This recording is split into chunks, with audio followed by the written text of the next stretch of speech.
All right. Hey, y'all. Welcome to the Hardy Wrestling Podcast. And this is the very first live interview that I'm doing on all of my platforms. So if you're watching, please share and just, subscribe and like and don't be afraid to just check me out and everything I've got going on. So for this very first live interview, I have the amazing and the smooth vocal tones of Jordan McClain. He is the owner and founder of Our Culture Pro Wrestling and the host of the One Fall podcast. So, how are you, Jordan? I am doing fantastic. Thank you for that marvelous introduction. Oh, you worth it. Come on now. It depend on who you ask. Some people they won't give me half of that. So I greatly appreciate you giving me that. Well, I'm going to give you all of it and then some. So, I have to start by asking you, when did you fall in love with wrestling? Ooh, I fell in love with wrestling. I'm gonna tell y'all how old I am right here. I fell in love with wrestling in the summer of 1998, I believe it was. Mm-hmm. Um, just one random Monday night, scrolling through TV as a child does. And I happened to come across TNT. And I was like, what? Why are these men fighting? What's happening here? Unbeknownst to me at the time, obviously, that's Monday Night Nitro. And I immediately, I remember like it was yesterday, it was Rey Mysterio. Mm-hmm. So Rey Mysterio always has a place in my heart because I distinctly remember one random summer night, summer Monday night, I happened to turn on the TV and there was Rey Mysterio doing everything that he was known for doing back then. But yeah, summer of '98 was when I fell in love with wrestling. See, that makes a lot of sense. And there's no need to be ashamed of, like aging yourself. Cause I mean, that's pretty much along the same time I started watching wrestling. But see, Stephanie, I be forgetting that I'm as old as I am because I feel a lot younger than I actually am. So when I say stuff like that, I started watching wrestling in 1998. It's like, ooh, 98. Okay. All right. 98. Okay. But yeah, like that's a pretty cool time. And the fact that you actually found, Rey Mysterio at that time, who was basically, a trailblazer for cruiserweight wrestling and also lucha libre and that type of representation, like during the Monday Night War and everything, like that's a really good place to start. Basically, like that was when it was popping. Yeah. Like I came in when it was popping. Exactly that. Like that. And that I truly think is, I tell people that was to me, maybe it's just because that's when I started, but that was the best time to get into wrestling because there were so many moving parts. WCW was hot, WWF at the time was hot. Hmm. That to me, that was the best time, but I guess a lot of people could argue now might be the best time. So Yeah, it really does depend on who you ask. Because, of course, you have people who will say that their time was the best time or they love to reminisce on older times and all of that. But honestly, it's like when you keep up, and if you keep up for years, it's like all of it still connects and makes sense no matter what time you watch it. And even when you pick it up, there's still so much to look back on and still so much to look forward to. And that's just the way that I love to see it. Like there's always something to look forward to when it comes to wrestling. So it's really exciting. So, what exactly has your journey been as a fan? Were there ever any moments where you kind of fell off with it, or have you always been consistent? around like the mid 2000s, I kind of fell off. It just, Mm-hmm. it kind of, I don't want to say it got boring, but that kind of what it was. Like it was right after WWE had bought WCW, so there was this influx of talent in WWE. Obviously, too much talent that they didn't really know what they were doing.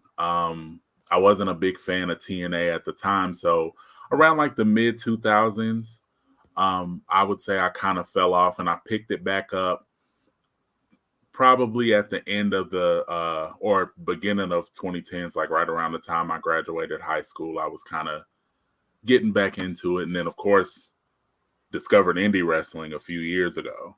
And that kind of blew my mind and blew my whole world up as far as what professional wrestling could look like. Okay, I get that. I know a lot of people do really think that around that time wrestling did get kind of boring because there wasn't like the back and forth going on anymore because WWE made that acquisition and bought WCW, and they feel like it just really wasn't as, active as it once was. And then of course you also have your fans. Like when I was in high school, a lot of people said when they stopped watching wrestling, it was when The Rock and Stone Cold left, and they were just like, "No, I'm never gonna watch it again," and they never picked it back up. Whereas, when I would talk about it, they would be like, "You still watch that? Are you serious?" And I'm just like, yeah." I have gotten that so many times, even to this day. Like people now knowing what I'm doing, they'll be like, "You used to always love wrestling, and I guess you just kept with it." Yeah, I kept with it. I love it. You know what I'm saying? If it's something that you love, then of course you're gonna keep up with it.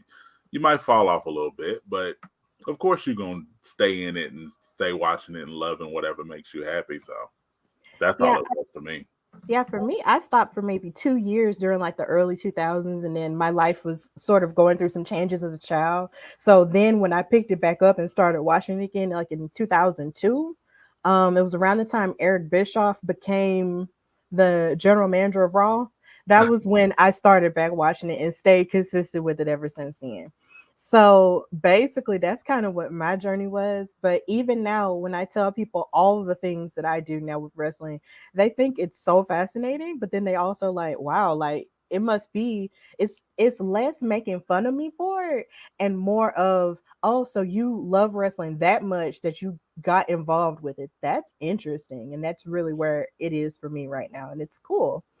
So yeah, and I imagine it's the same for you too. So Yeah, it's definitely turned into admiration. People are admiring the fact that I've actually stuck with that this long, and that I can still find some way to enjoy wrestling somehow, some way. I'll find some way to talk about it. Of course, like doing a podcast or doing YouTube videos or whatever it is, there's some way to love wrestling now, and everybody's like, okay, yeah, I can see it because you were always running around here as a kid loving it. So I could see how you would love it these days. yeah, did you watch it like with a person or were you just watching it on your own? It was just me. Mm-hmm. It was, I mean, of course, like I grew up in a small, very small town. So, kids at school, of course, would watch it and whatnot. But as far as like in my household, I was the only one. My mama knew The Rock, and for some odd reason, she knew The Big Show. Like she could name those two right today. She could name who they were, but anybody else, I would come to her, Mama, Rey Mysterio, Mama, what the okay. So yeah, no, it was definitely just me.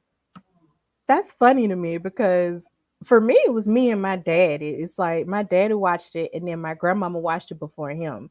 So it was kind of passed down, through the generations on my dad's side of the family. My mama, she would watch it with dad, because they dated for like a long time before they got married and Mhm. stuff. So it was just like she would watch it in passing but never really paid it that much attention. But if you were to ask her now, like there's still a few people that even she knows in the present wrestling landscape, and you would think that she wouldn't because she doesn't pay attention, but it's like she knows more than she gives herself credit for. And it's funny because you would think that she wouldn't, but even when I talk about stuff that I'm passionate about and she'll listen, and it's just like, yeah, I know them.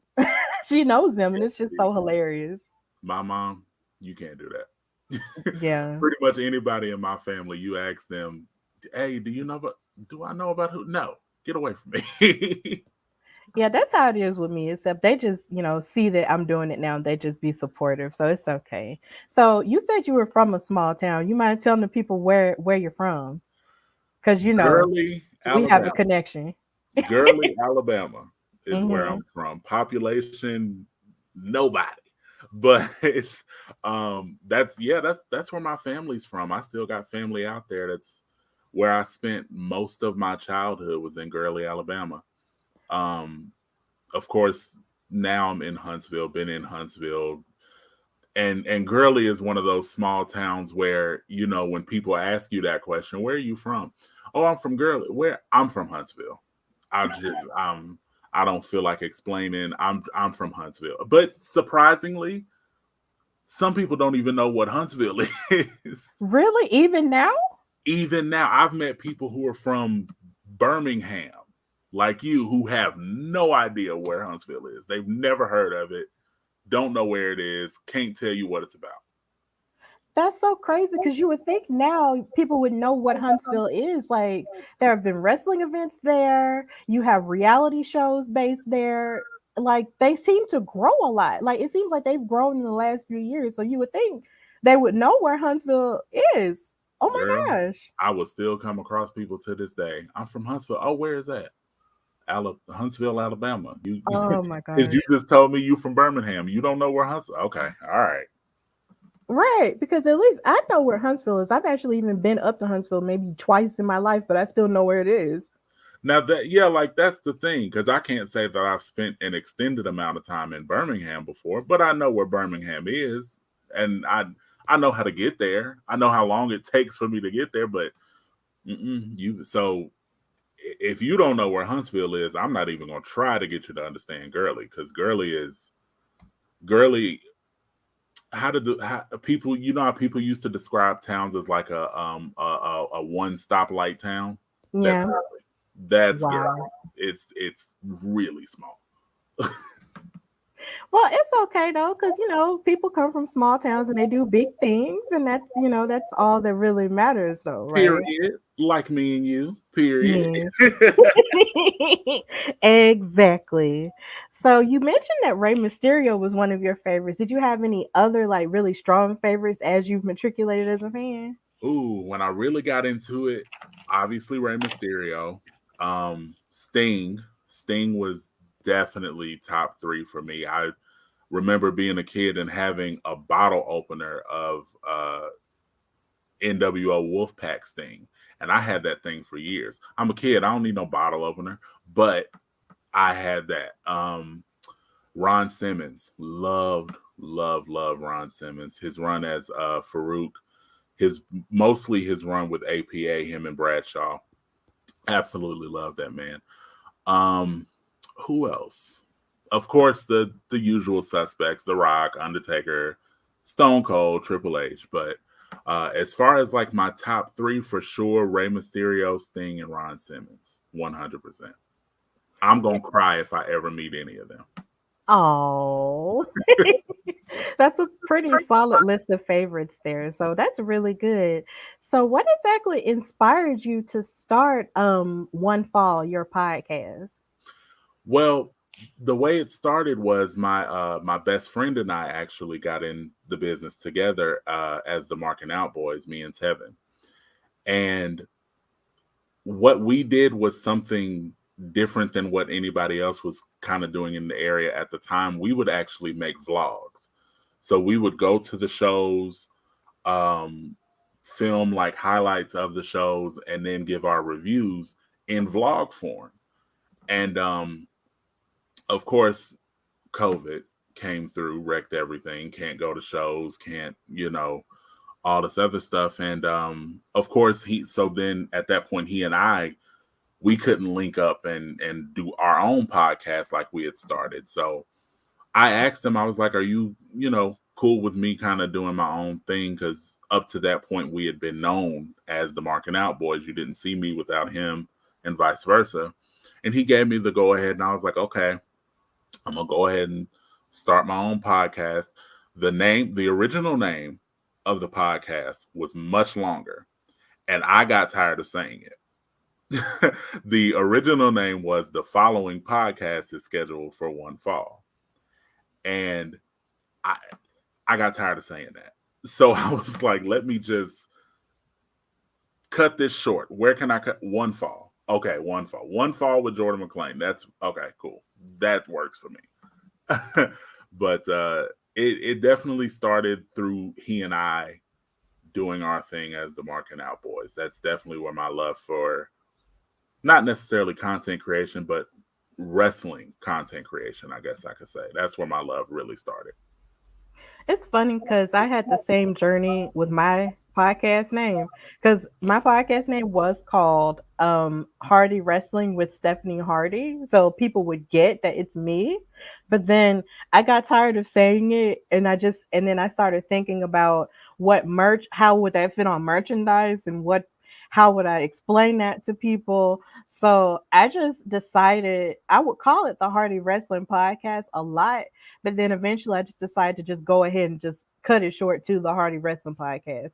And as you can see everywhere, it worked better It because just works out. yes, it just worked better that way. And I'm so glad I did. So it seems like, because I remember when I found your podcast and I found you, it's like your name was really long, but I was like, you know what? I'm just going to type it in anyway. This is fun. And I listened to it and I was just like, man, this is really good. I like this very much. And it was short and sweet and to the point. And it seems like you have a lot to say, in the time that you have, and you make good use of it. Girl, that was a struggle. Really? Yes, because the people who know me will tell you I am a chatty Cathy. I will talk. So when it came down to especially doing a podcast on your own, Mm-hmm. it it's it's kind of a struggle when you're doing your podcast on your own, but you're also a talkative person. So when I actually started out, I had to script out my podcast because I was like, I cannot just sit up here and ramble. I could. Some people would like that, but I don't want that. So I was like, let me bullet point, let me do a couple paragraphs, see what it is that I really want to say, and then do it that way instead of just me. Because you short and sweet and to the point is right. Because there have been some podcasts that I've done that will never see the light of day. That it's just me for about 2 hours. I'm just sitting there and going off on tangents, and when it came down to editing, I was like, you know what? I don't want to edit this either. So let me just figure out what I need to do, what works for me to get this to about 30, 45 minutes, maybe an hour if there's a lot going on. That it was not easy though. I can tell you that. So did you try to find like a co-host? Is that something that you thought about doing? Because I know I had a struggle with it at first when I started my show. I was just like, oh, maybe I can start it with this person or that person. But then none of the people wanted to do it because they either didn't have time or they just didn't feel comfortable. The thing about that is because I had done marking out with Tevin for I think we had done that for a year straight or a year and a half, something like that. Well, we took a break when we actually got into the business and started doing things not business adjacent, but we started working for an actual wrestling promotion. We had to take our break, but and he and I have been best friends since I was 14 years old. So it was a natural thing with him. So when it came down to my own podcast, I did think about it. I considered like maybe starting something with someone and um I don't know though. I felt like because people were at that point so used to the Marking Out Boys, it would be hard for me to get someone else Mm-hmm. because they were so it had already gotten so ingrained. Tevin and Jordan, Jordan and Tevin. So if it was, for example, Jordan and Stephanie, people would be like, "What? No, where's Tevin?" There were people when we announced that we were not going to be creating content anymore. There were people who were like, "Okay, yeah, we'll see y'all in 3 months. We'll we'll see y'all in a little bit. Okay, yeah, we'll hear from y'all." So I didn't feel comfortable doing it because I'm really comfortable with him, and I don't think most people would have been comfortable with me doing it with anyone else either. So I it was a struggle being by myself, but I think it worked out in the end. Yeah, it did. And sometimes it does work better when you do stuff on your own. Because once you do it on your own, it's like there's no room to hide. You can't really hide behind a person and you can't hide behind a certain thing. It's just you. So you really have no choice but to be honest with yourself and honest with what's going on. And also when it is just you really don't have anybody to really answer to at that point. It's yours, it's your baby. You have to take care of it. You have to like watch after it, water it, all of that. Like Mhm. it's yours and you have to take care of it, and it's all you. And I enjoy that component of it. Like at first, in the first few months, I was like, man, I wish I had a person and da, da, da. But then the more I started getting comfortable using my own voice, the more I stopped focusing on the fact that, you know, I don't have a co-host. And I find that we're in a rare um category of wrestling podcasts because a lot of wrestling podcasts have people. And that's not a problem because sometimes, you know, that actually makes for some pretty entertaining stuff and a lot of entertaining takes. But when it's just you and it's cool. It does. It works for a lot of people. For example, you and I both know the Jobber Tears podcast. That works fantastic for them. Yes. They work so well together, and when you hear them, it sounds like there's no other way that any of these people could do this podcast with someone else. So yeah, it works perfectly. And I think me and Tevin work perfectly. Um, but it definitely, like you said, that was definitely a component of it.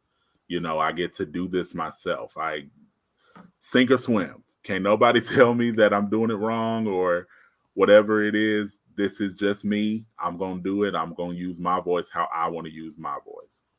That was a really big component of it. Yeah, definitely. So you mentioned the struggle of, you know, finding your footing and doing it yourself. Were there any other struggles that you faced using your voice, you know, on a platform like a wrestling podcast? Whew. my whole time in this business has been that. There have not been, even outside of podcasts, my time in working with other promotions and helping people behind the scenes. A lot of the time, I felt like that, like my voice wasn't really important in the room. And because as you know, there's so few black people, especially down here in the South, who get to be in the room. So when I was in the room, in certain places, not all places, but when I was in the room, it still felt like, I would throw out an idea and someone would say, yeah, well, we're going to go this way and we're going to go that way. And it was like, okay, then what am I throwing out ideas for? And that's so my first couple years in the business were, I was really self-conscious. I didn't want to speak up. I didn't want to say much. I didn't want to rock the boat, so to speak. So, in again, going back to the podcast, that was a big part of it. That was why it was so important to me that I do the podcast, that I do a solo podcast, because even behind the scenes, even working with certain promotions, it was still Tevin and Jordan, Jordan and Tevin. People didn't really ask one of us what our opinion was. It was kind of like they expected us to just have the same opinion and the same views and uh, the same critiques or whatever the case may be. So when it came down to doing my own podcast, that it was scary because I'm on my own now. So I can't, like you said, I can't hide behind Tevin feels this way and, oh, I'm just gonna kind of let Tevin go out there and say that, or whomever. It's just me. I'm so glad I've done it now, because now that I've found my footing, baby, they can't tell me nothing. They can't tell me to shut up now. I know what I'm doing, and I'm gonna talk my talk, regardless of who like it. Yeah, definitely. Like that works for you once you get past, you know, your own, you know, self-doubt. Because a lot of the time it's really all the voices that you hear in your own head. Now, Mm-hmm. mind you, there are a lot of, you know, outside barriers that comes to stuff like that. Definitely. I'm not gonna say that those don't exist. And even as I've started, even just last year, like I haven't really ran into a lot of that. But at the same time, I'm not going to, you know, say that stuff like that doesn't happen to others. But once you do find your own voice and realize that sometimes the only person that kind of holds yourself back is yourself, and once you move those barriers out of the way, you're able to be, who you are and stand on that. So I'm really glad that you were able to push through that and, find your voice, because ultimately that's, how you thrive in a business like this, like with your ideas and such. So, did you ever imagine becoming a wrestling promotion owner? Did you ever imagine that in your future? It was one of those childhood things. Like, all of us want to be a boss at some point. All of us want to run our own thing at some point. But if you would have asked me when I first got in the business, uh, Jordan, do you want to run your own wrestling promotion? I probably would have laughed at you, because I know from working with wrestling promoters directly, working in wrestling promotions, and now, of course, all of putting my own thing together, it ain't no joke. It ain't no joke. So I did, like, I wanted to, and I always knew that it was a possibility. But if you had asked me, I'd have told you no. I don't want anything to do with running my own promotion. I'm good just being a utility player. I don't want to be the boss. But circumstances, of course, led me to throwing that out the window. That's funny because I know when I was a kid, I never really wanted to be this form of myself or a boss at all. Like, there were other things that I wanted to do, like within music and so many other different things. Like when I was a little girl, my dream was to be a Nitro girl. Like, I know but that's right, Nitro Girl. like that's really what I wanted to be, but in any form of like dancing or any form of singing or whatever, like that's kind of what I wanted to do with my life. But then somehow another wrestling was just always there. It never left me. So now it's just like I'm embracing the idea of maybe I'm meant to do something else and maybe this does fit me well and it's okay. So in my case, I'm doing something I never thought I'd ever do. But it's still fun and I'm still enjoying it. It's hilarious. It's almost like, the way, since I'm a woman of faith, like I believe God was listening to me all these years and was just saying, "This is funny that you're saying all of this, but what I Mhm. actually got is something you never expected." And he gave it to me and now I'm just running with it. So that, I yeah. I know that's right. I definitely, I saw myself running my own promotion, but not at 29 years old. I like Mhm.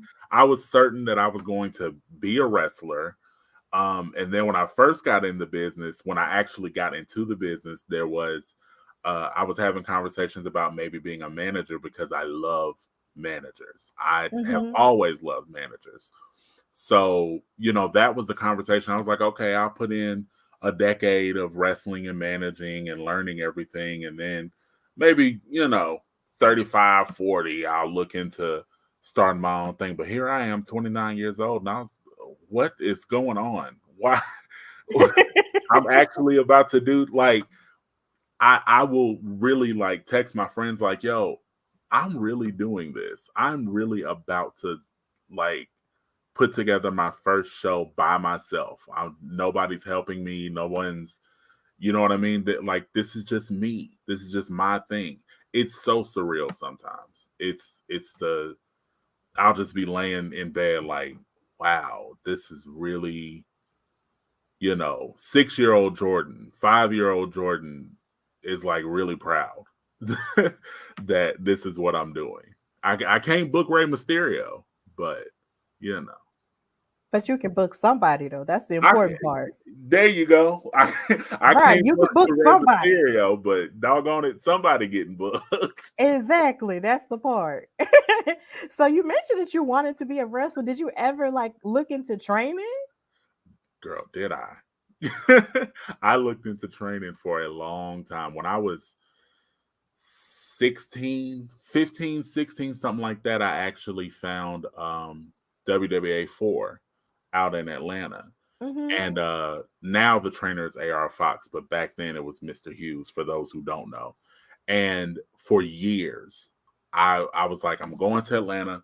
I'm gonna train with Mr. Hughes, and that's what it's gonna be. And ain't nobody gonna tell me different. When I turned 18 and I was just graduated high school, I remember having a conversation with my grandmother, and I was like, Grandma, girl, I'm going to Atlanta, and I'm gonna train to be a wrestler because at 18, for those who don't know, I'm a bigger dude. You know what I mean? So, but at 18, I had never played football, so it wasn't like I was going to college for football. Mm-hmm. And I refused to be somebody's employee for the rest of my life.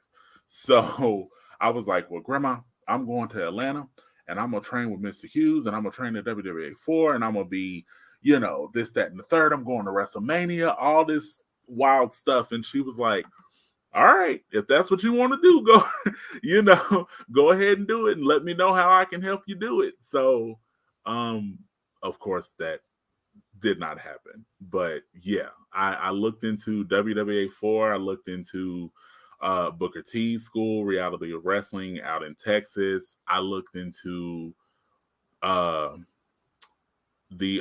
Team 3D Academy, Bubba Ray and Devon down in Florida. Mm-hmm. I looked into quite a few places. There was, I can't remember the name of it, but the head trainer was Wolfie D at the time, somewhere up in, I believe, Nashville. I had looked there. I was serious. I was going to do it. I I was going to get in somebody's ring and be wrestling and live out my Ron Simmons fantasy, be the next Ron Simmons. You know what I mean? That I was Mm-hmm. going to do that. It's so funny you brought up WWA 4, and every time I hear them, I think about Austin Theory, who actually is with the WWE even now, doing all of his stuff and setting the internet ablaze and all of that. And then I know Ayla, who is AR Fox's wife.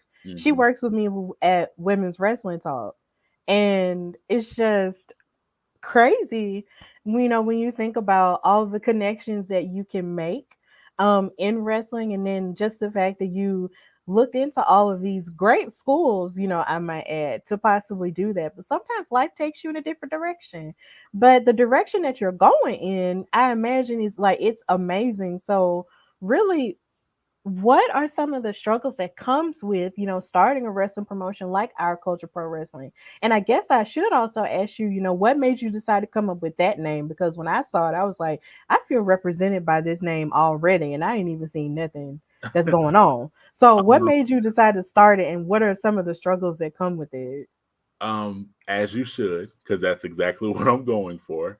Uh-huh. So Our Culture Pro Wrestling came about with just me having conversations with a bunch of my friends who felt underrepresented, and they felt like they weren't getting booked because, to call a spade, a lot of them felt like they weren't being booked because they were Black or Mm. because they were Black with a different type of gimmick. They weren't, out here being a stereotype. A lot of them were simply living extensions of themselves, but they felt like they weren't getting the opportunities, and myself included.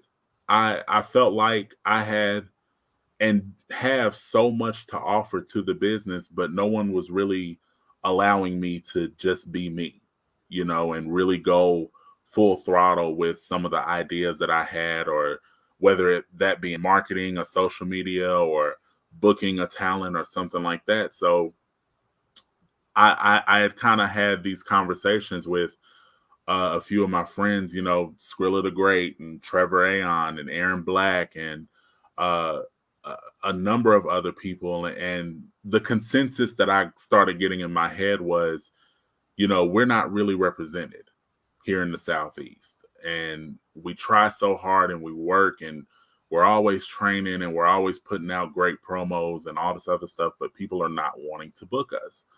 So my brain, me being me, I said, well, all right then, let's do something where y'all will get booked.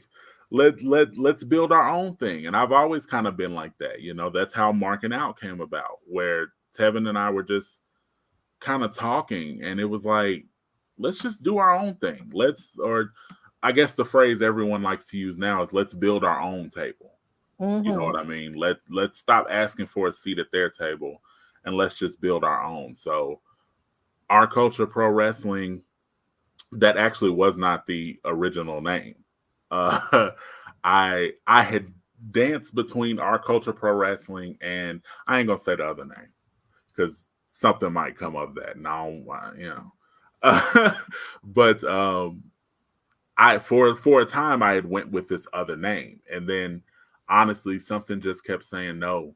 It's Our Culture Pro Wrestling. You want to represent your people, black people, queer people, people who do not, you know, get any opportunities because maybe they're new.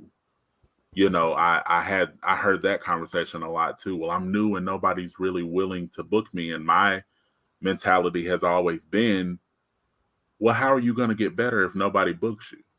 Right. You can't get better in the ring. You can't get better as a ring announcer. You can't get better on commentary. You can't get better with anything if no one's willing to give you the opportunity and the space to actually get better. So it was definitely a combination of my friends need somewhere to go because people are not wanting to book them, and a space where the younger generation of wrestlers or ring announcers, hosts, whomever, they can come and have somewhere to really get in their reps, so to speak, and be in front of a crowd and just have somewhere where they can actually call home. Mm-hmm. That's, a lot of people have home promotions, and I thought that OCPW would make a great home for a lot of people. And that's real because, in this day and age, it's like you can't really, even as a black person in wrestling, it's like you can't really just wait for somebody to give you an opportunity. It's almost like you have to create your own opportunities and take it, which is basically the story of us as a people. It's like it's like sometimes we'll wait for someone on the outside to give us something. But even when they don't see us as worthy, it's like, okay, we're going to make our own thing. And it winds up popping off a whole lot more, than the other thing or the other company or say the other whatchamacallit. And you just continue to just thrive that way because you're feeding those who are like you who would not have gotten an opportunity otherwise. I can't tell you how many stories I've heard, from wrestlers of color since I've started this show, who feel like they were underrepresented, as they were like fans, or they feel like in certain shows it's like certain places want them to act a certain way in order to get something across, in terms of a stereotype when they are anything but that.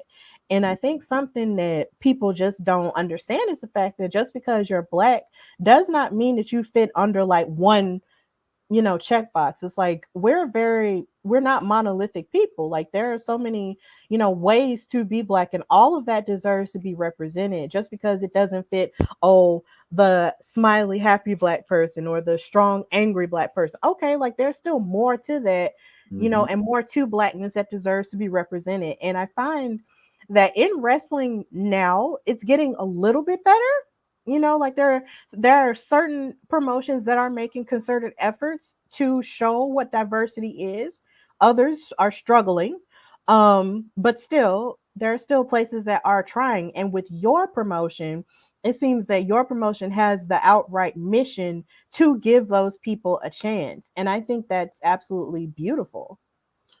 It's I'm gonna tell you this. There have been times where Tevin and I went to work a show, and Mm-hmm. there are totally in the building. There are, let's be conservative and say 100 people in that building. Tevin and I, quite literally, were the only black people in the whole building. Mm-hmm. Workers, fans, everybody. Tevin and I were 2 out of 100, the only black people in the building. I can tell you stories of, when we were working a show and we've had black fans come into the show and come straight to us and be like, man, it it feels so good to see black people working this show or Mm. just see other black people in the building because I was worried. I knew I was gonna come down to this, to this show and it was just gonna be a bunch of white people. But to see y'all here and to see y'all working is inspiring. And I know that, when I when I first started going to indie shows, there weren't a lot of black people being booked. It just wasn't happening. There were shows that were booking one, maybe two black people. Um, and that's just black men. You know, just as well as I do, if not better than me, black women in this business, a whole different conversation. Like, they'll book three black men before they book one black woman, and further on, queer black people, uh, trans black people. And like you said, it's gotten a lot better. It has, I think, in the past couple of years. There are some people who are making strides and making efforts to actually showcase other, if you will. But it doesn't happen a lot down here in the South. And maybe that's just because it's the South. I don't know. So hopefully, prayerfully, that's what we're gonna do. We're gonna try to change that with OCPW just as much as we possibly can. But I've told people, if we can just open the door Mm-hmm. and then someone comes behind us and takes it even further, I'm good with that. I'm totally fine with that. We don't have to be the next WWE, the next AEW, but I would like to at least open the door for someone to come behind me and take all of this even further, not just in Alabama, but in the Southeast altogether. Definitely. So in the case of that, how do you feel about the state of wrestling now? In comparison, like basically, what do you think that's happening in wrestling that's good, and what do you think could be improved upon?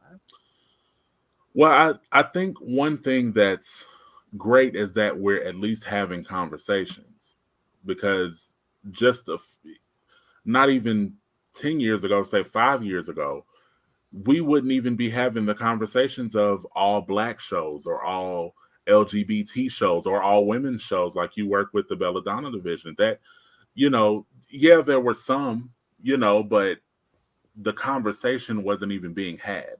Now these days, there's a lot more conversations being had in these predominantly white, male, straight dominated spaces, that, hey, we need to bring in people who look like America. We need to bring in people who actually are diverse, not Mm-hmm. just, hey, here's our black person. Hey, here's our woman. You know what I mean? But Mm-hmm. actually and genuinely saying, no, black people should be world champions. Women should be main eventing shows and having their own prominent spots on shows. I understand that it's not possible to do overnight. I'm learning that with OCPW, because my brain, of course, says I want to book this, and this, but it just isn't possible. You can't book every single thing on one show. But I'm glad that we're having the conversations at least. And something that I think needs to be improved on, we got to do a better job at communicating with each other. Just as wrestling fans, as promoters, as commentary, as performers, whatever, we have to do a much better job at communicating with each other, because Twitter is a mess. Almost every day I get on there. Twitter something has happened. Everybody's blowing up. This wrestler said something stupid, but then this fan said something stupid, and it's all we we have to start allowing each other to actually grow in wrestling. I think everyone's not going to get it, and everyone's not going to be able to do it right away. But I think if we allow each other to say, you know what, that person is growing, that person has not been in the business that long, so maybe they need to just take a little back seat. Somebody come to them, as we say when I was growing up, they need to talk to their OGs and get Mm-hmm. and get some knowledge. You know what I mean? But I think overall we can definitely improve on just just communicating better, because I'm so tired opening up Twitter and it's a fire every time I open up that joint. It's something done happened. I it's so it boggles my mind truly that every day something's wrong in the world of wrestling. Someone's done something, and it's like, come on, y'all. Come on. Just one day, just one. That's all. It's so funny you say that because it's true. And then sometimes I just try to do my best to just post my stuff and then just move on with my life and just not really get into it as much. Now, sometimes, I'll ask certain questions of certain people, but as far as getting fully involved on Twitter, no. Like, Girl, and I'm doing good to just live tweet for shows. Like, I'm that's the telling you, best. Those are literally the best things that I find about wrestling Twitter is when I live tweet and when I post certain things like during the day or in the morning or something like for Black History Month or Women's History Month or something like that. And I'm doing okay that way. Or if I have a good interaction even with the wrestler from a certain tweet or something like that, I'm doing good. But all the arguments, no, I try to stay out of those. I have told so many of my friends when they'll contact me, well, did you see what got now? I don't know what happened on Twitter. I posted my stuff and I put my phone down. I didn't Right. scroll too far. I didn't go to anybody's page. I didn't do none of that. I posted my stuff and I left it alone. That's the best thing I could have done for my mental health. Exactly. So, what stars would you like? What stars are in your wish list to book for Our Culture Pro Wrestling? And even, I guess, as a added bonus, like what stars would you like to interview for One Fall? Ooh, that's a long list actually. Well, no, not really. It's just putting it out there as far as like global superstars. I would love to book and have a conversation with Swerve. Isaiah, a lot of people know him as Isaiah Swerve Scott now, but he's been my favorite wrestler for a long time. So Hmm. I would love to have him be an OCPW. But honestly, a lot of who I look at to book is what's the word? Not believable, but it's independent wrestlers, because I don't watch a lot of mainstream wrestling anymore, Hmm. because I just have not been entertained by it in a long time. But as far as independent wrestlers, Lee Moriarty has quickly become one of my favorites. Darius Lockhart has become one of my favorites. He's Darius Lockhart is so good at what he does, and I want people to start really paying attention to him, because he's so good at what he does and he stands so true in who he is. Yes. Um, that it's such a beautiful thing to see. I really want to start getting back into more women's wrestling, because I used to love women's wrestling. I still love women's wrestling, but I kind of fell off of it.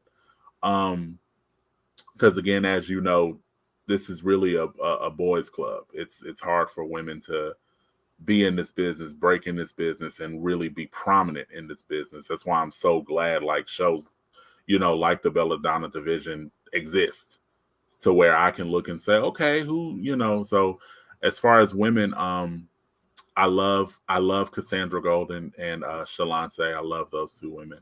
They're so great. Lady Frost, I've really fallen in love with her. She's so good. Um, and even more LGBT representation. Billy Dixon up in the Northeast, he does so much for representation, and he's really good too. You know what I mean? That's so.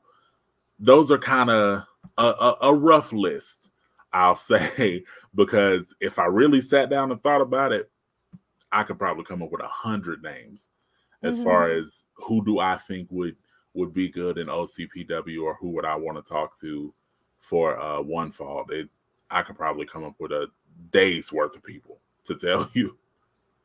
Yeah, it's so funny you brought up Cassandra Golden and Shalance. Those are both of our champions, right? Like Cassandra is like Belladonna's very first Forbidden Elegance champion. And then Shalance is our very first IWA Belladonna Women's Champion as well. So I'm really proud of them and the fact that these are two women who represent the Belladonna division really well. And they're our champions and they're women of color, they're Black women.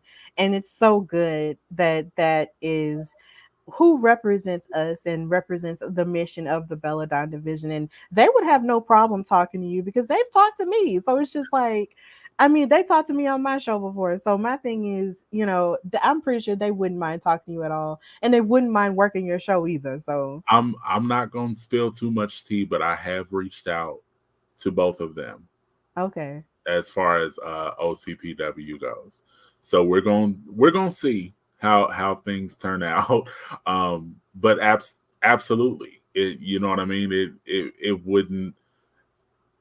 Some people, to me, just feel like no brainers when it Mm-hmm. comes to who do I want to book as far as OCPW goes. Some people to me are just no brainers, and those two women are two of those people that I look at as like, okay, no brainer. I gotta get both of them in OCPW at some point because I think it's only a matter of time before both of them are under contract and can't do, Right. nearly as much on the independent scene as they probably would want to. So I definitely, yeah, I've spoken to both of them before, and with everything I'm working on now, I'm definitely going to speak to both of them again.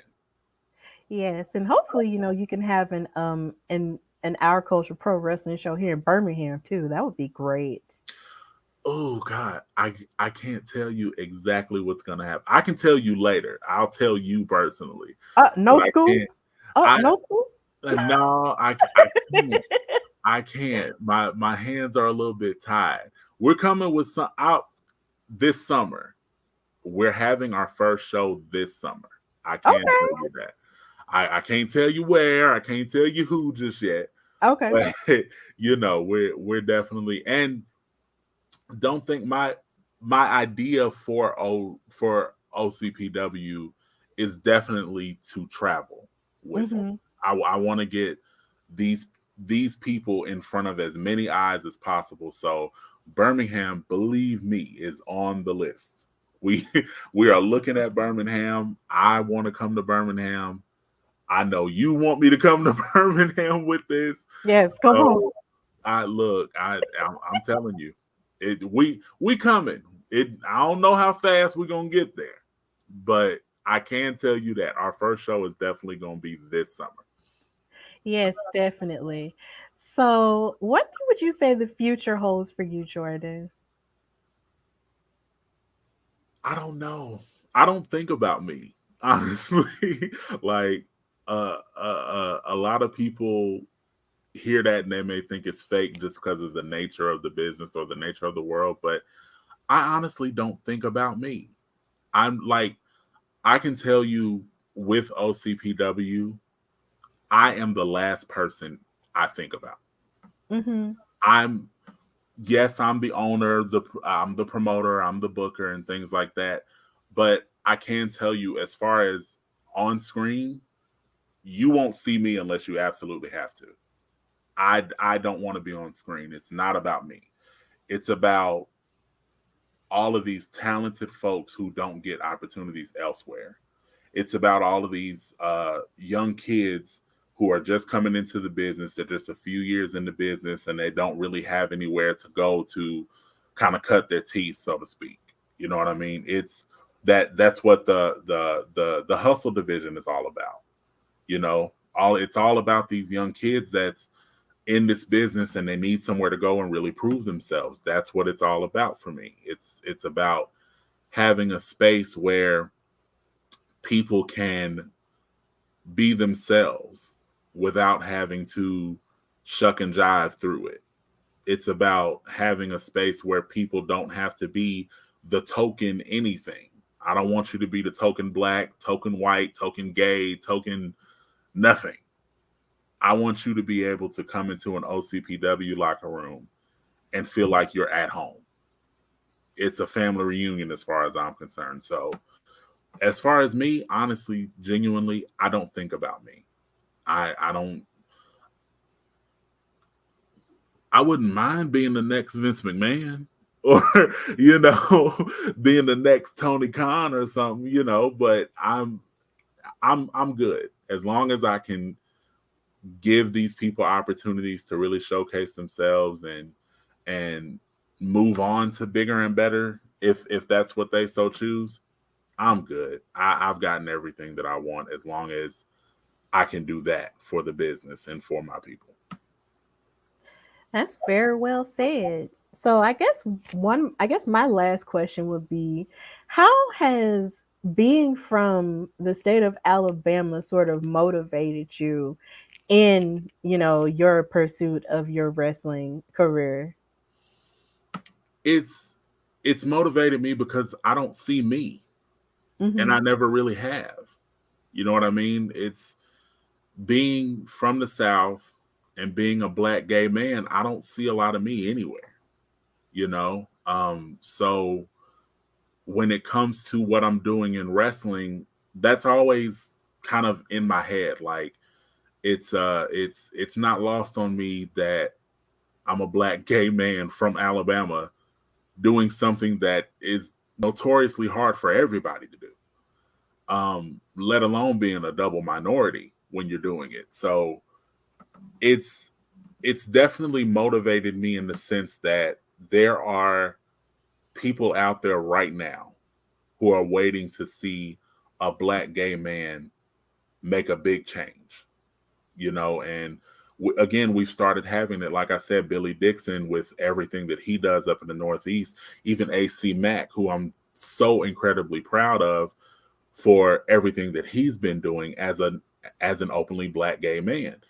It Not a lot of us get to do things in this business. Not a lot of us get very far in this business, and certainly a lot of there's not a lot of us owning things in this business. So I'm never gonna tout, oh, I'm the first, I'm the only, you know. If I am, fantastic. I'm glad to make history.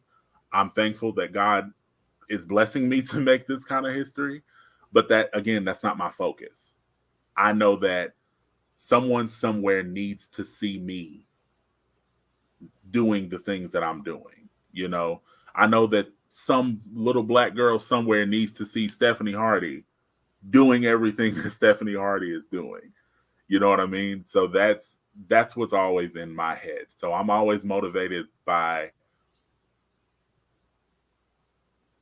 young Jordan needed to see who this Jordan is. I'm being the change that I needed to see.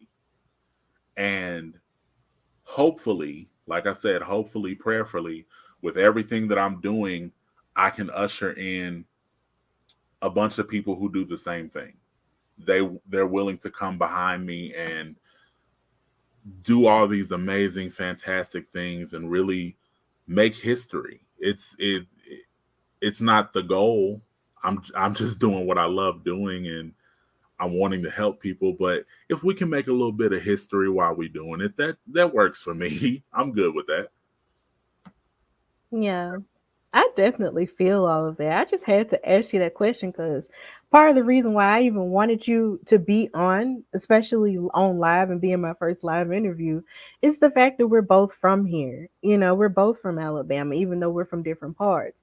And it's just that I take it as a sign of pride because there have been so many, previous people who have made history in wrestling that's from here. And it's just that the more stuff I sort of, put my hands in wrestling, the more I feel, inspired to keep going once I look back and see what's happened in the past. Because a lot of it hasn't really happened in the present. And it's like you said, a lot of wrestling history from Alabama doesn't really involve a lot of us in terms of black people.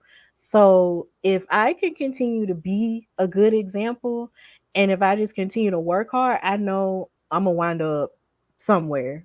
Don't know Oh, where. listen, Somehow, I know I'm gonna wind up somewhere. So, listen, because you know I tell you all the time privately how proud I am of you, because just as easily as I don't see myself, I haven't seen a lot of black women come along and really take this business by storm like you're doing. You got the podcast and now you're doing commentary for the Belladonna division. and you're doing women's wrestling talk, and like you're doing so much. And I love to see that, like you said, that Alabama connection. We don't, when it comes to wrestling in the Southeast, although there's a good history from Alabama, we don't hear Alabama in that conversation a lot these days. We It's don't. always Georgia, Tennessee, Florida, and those states are fantastic, and everything that they're doing is great. But Alabama's here too. We have a, a legacy here in Alabama. And in a lot of ways, people like you and I are starting a brand new legacy in Alabama. That's why it was so important for, for a time I was thinking maybe I need to go to Georgia to do OCPW, because Alabama is strict and they got they got this, that, and the third. But again, that thing that told me that no, it has to be Our Culture Pro Wrestling, that same thing said it has to be done in Alabama. There are plenty of people doing it in Georgia. Let them have it. There are people doing it in Tennessee. Let them have it. Alabama is where you need to be. It's where you need to make your statement. And it's where your legacy truly needs to begin. That's what it was for me. So I'm so happy. I am so dang happy that I get to do this and that I get to be a part of something, like I don't own the whole thing, but I would like to think that if I hadn't done it, somebody would have done it eventually, but eventually it's going to take too long. We got something to do now. We're in a great position now to really change things and really shake things up. So hopefully that's what we can do. That's certainly what we're going to try to do. Definitely. Us Bama kids got to stick together. Girl, what you said? Them Georgia kids stick together. Them Tennessee kids stick together. These Alabama kids got to stick together too. We got to make some things happen right here in our own home, because, and no shade. Some people watching probably gonna think I'm being a little shady. I am, but that's exactly what it is. It has to be Alabama. We gotta make some stuff happen here before we can go take on the world. Leave a nice legacy right here in Alabama. Definitely. Well, Jordan, thank you so much for coming on this first live interview of the Hardy Wrestling Podcast. So if you could just take this time and tell everyone where they can follow you, and see what you've got going on social media, you can do that right now. You can follow me personally on Instagram and Twitter and TikTok at Mr. Jordan McClain. You don't need to follow my Facebook. I don't need y'all in my business like that. But more importantly, you can subscribe to One Fall with Jordan McClain on any podcast app that you listen to, Apple Podcasts, Spotify, Stitcher, all that good stuff. Most importantly, you can follow Our Culture Pro Wrestling. We're on Facebook, Our Culture Pro Wrestling. We are on Instagram and Twitter as well, Our Culture Pro. And that's where I really want y'all to focus in, because we've made some announcements, but it's some more good stuff coming. Thank you so much. And per usual, for those who are watching this, know that you can follow me, your girl Stephanie Hardy, on Instagram and Twitter at Queen Steph Hardy, and follow the Hardy Wrestling Podcast on Instagram. Queen Steph Hardy. Yes. Y'all heard her. Queen Steph Hardy. Don't get it confused. And you're so silly. And you can follow the Hardy Wrestling Podcast at Hardy Wrestling Podcast on Instagram and at Hardy Wrestle Pod on Twitter. So we will see you later. And until next time, bye, y'all.